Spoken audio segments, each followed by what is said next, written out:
Selamat bergabung kembali dengan Tinta Pena di Anong-Anong TV. Di edisi kali ini, Tinta Pena akan menceritakan tentang kisah Raden Benggala dan Benggali berebut tahta di Kadipaten Indramayu. Selamat menyaksikan.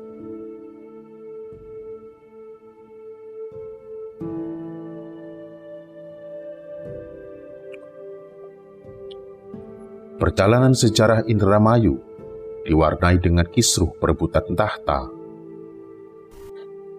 Kisruh bermula ketika Wiralodra III wafat mendadak. Sebelum wafat, ia belum sempat menunjuk calon penggantinya.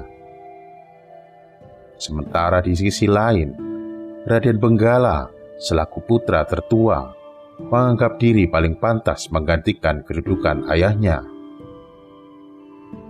Begitupun juga dengan Raden Benggali, merasa lebih berhak atas tahta dibandingkan kakaknya.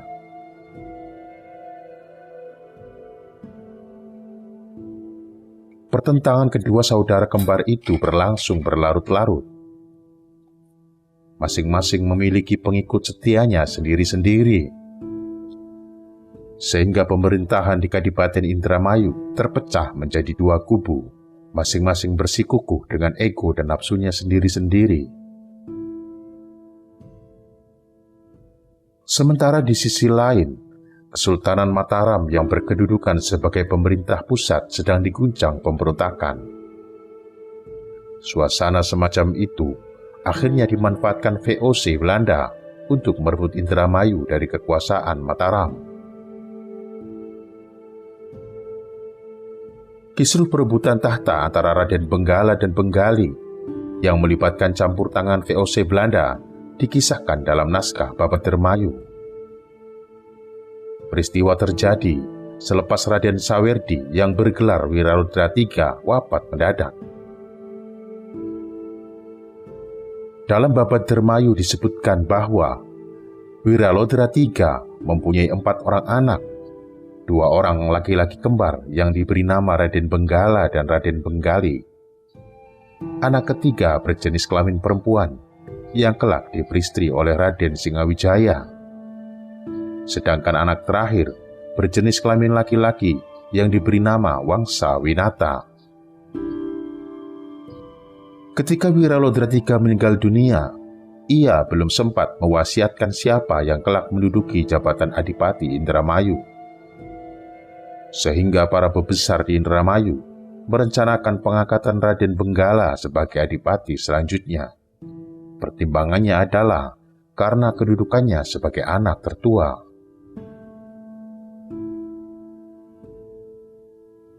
Merasa lebih dekat dengan ayahnya, serta juga merasa lebih pintar dibandingkan kakaknya, Raden Benggali berontak atas rencana pengangkatan kakaknya sebagai adipati. Raden Benggali memproklamirkan ketidaksetujuannya secara terang-terangan. Anehnya, tindakannya itu didukung oleh sebagian pembesar Indramayu dan saudara-saudaranya. Selepas peristiwa keberatan Raden Benggali atas rencana pelantikan kakaknya, maka meletuslah keributan antar sesama keluarga di Kadipaten Indramayu. Bahkan hampir-hampir saja terjadi pertumpahan darah di antara kedua belah pihak. Akhirnya, demi terciptanya kedamaian di Indramayu, para punggawa dan pembesar Kadipaten Indramayu sepakat menunda pelantikan Raden Benggala. Pada masa ini, selama 5 bulan Indramayu tidak memiliki adipati. Urusan pemerintahan dilaksanakan oleh para pejabat pengganti adipati.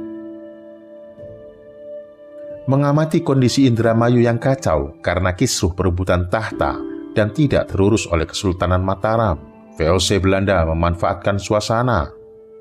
Mereka mengirimkan seorang komandan satuan militer bernama Van den Bosch untuk menawarkan persahabatan dan penyelesaian masalah. VOC Belanda mengusulkan bahwa untuk menghindari perpecahan di Indramayu, maka baik Raden Benggala maupun Benggali berhak menduduki tahta. VOC mengusulkan agar Raden Benggala tetap dilantik sebagai Adipati Indramayu selama 3 tahun. Adapun untuk 3 tahun selanjutnya dijabat oleh Raden Benggali. Usulan VOC yang semacam itu akhirnya diterima oleh kedua belah pihak. Mereka menganggap VOC memberi solusi yang adil, sehingga dengan solusi semacam itu, Kadipaten Indramayu terbebas dari perang saudara. Kala itu, para pejabat di Indramayu tidak menyadari bahwa di balik usulan VOC yang sepertinya baik itu tersimpan niat busuk.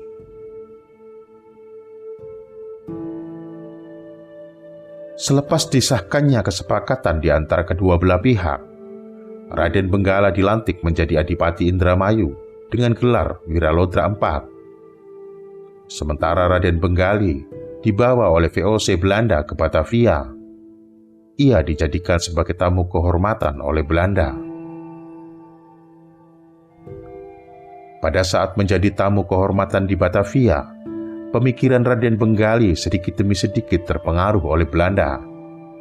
Sehingga lama-kelamaan, hasratnya untuk menjadikan Indramayu sebagai bagian dari kekuasaan VOC Belanda menjadi tinggi.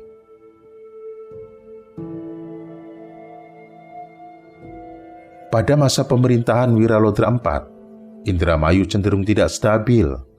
Para punggawa dan pembesar Indramayu terkotak-kotak. Ada yang mendukung Raden Benggala, ada pula yang mendukung Raden Benggali. Sementara Raden Benggala selalu was-was dalam memerintah karena merasa mengemban jabatan yang sementara. Dengan kondisi yang seperti ini, Raden Benggala banyak menghabiskan masa pemerintahannya dengan banyak memperdalam ajaran agama. Setelah 3 tahun, tibalah waktunya pergantian kekuasaan. Raden Benggali dilantik menjadi Adipati Indramayu dengan gelar Singalodra. Gelar ini menyalahi gelar Adipati Indramayu sebelumnya, yaitu Wiralodra. Meskipun gelar baru tersebut diambil dari nama ayah Wiralodra I. Setelah pengangkatan Raden Benggali sebagai Adipati Indramayu yang baru, Raden Benggala lebih memilih bertolak ke Cirebon bersama anaknya Raden Kertawijaya untuk berbakti kepada Sultan Cirebon. Oleh Sultan Cirebon, Raden Benggala diberi jabatan sebagai guru agama bagi para pangeran di Kesultanan Cirebon. Sementara anaknya dijadikan sebagai penguasa di Panjunan.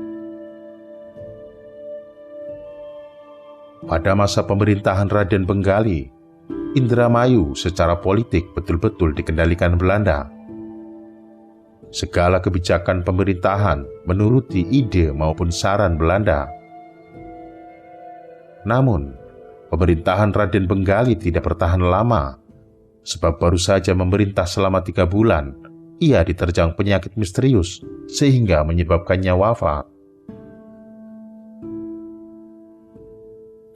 Selepas kematian Raden Benggali, yang menggantikan kedudukannya sebagai Adipati Indramayu adalah Raden Semaun, anak laki-laki tertuanya. Raden Semaun dilantik menjadi Adipati Indramayu atas rekomendasi Belanda. Adapun gelar yang disandangnya adalah Wiralodra V.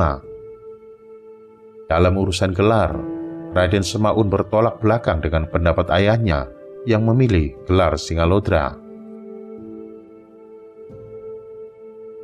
Karena pada masa pemerintahan Wiralodra V, Indramayu sudah dikendalikan Belanda, rakyat mulai muak pada adipatinya.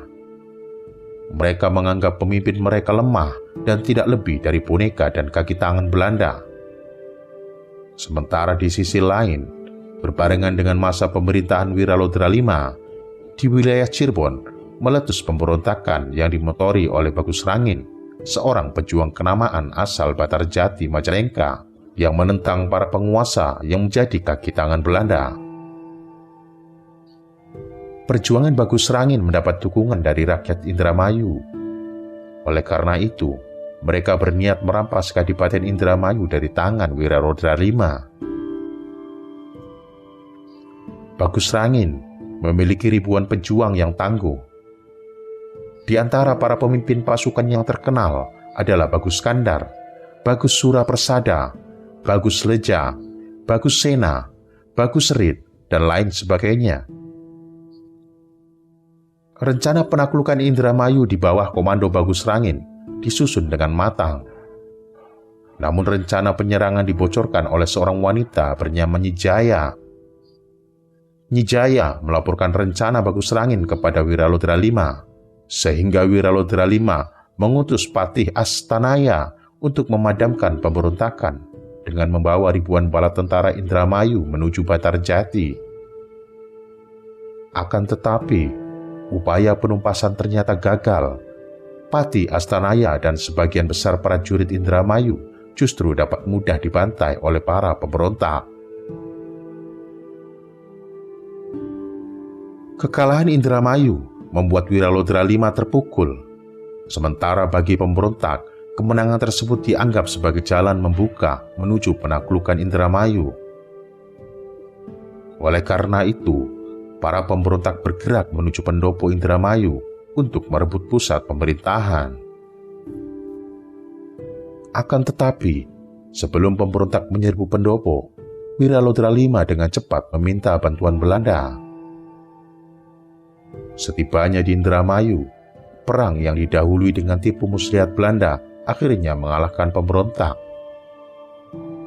Para panglima perang pemberontakan banyak yang tewas, sementara sisanya berhasil menyelamatkan diri, termasuk pemimpin utamanya Bagus Rangin.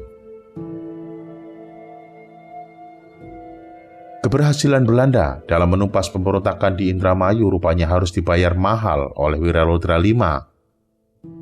Belanda menekan Indramayu untuk segera membayar lunas biaya perang. Sedangkan di sisi lain, Indramayu kala itu benar-benar jatuh miskin karena perang yang berkepanjangan. Maka sebagai gantinya, Wiralodra V menyerahkan Indramayu pada Belanda. Mulai selepas itu, Indramayu secara total menjadi bawahan Belanda. Jatuhnya Indramayu ke tangan Belanda pada nyatanya adalah dampak dari kisruh perebutan tahta di masa Raden Benggala dan Benggali. Kisruh tersebut merupakan jalan pembuka bagi Belanda untuk menguasai Indramayu secara perlahan-lahan. Demikian kisah pemberontakan di Kadipaten Indramayu oleh Raden Benggala dan Benggali. Sampai jumpa di kisah selanjutnya.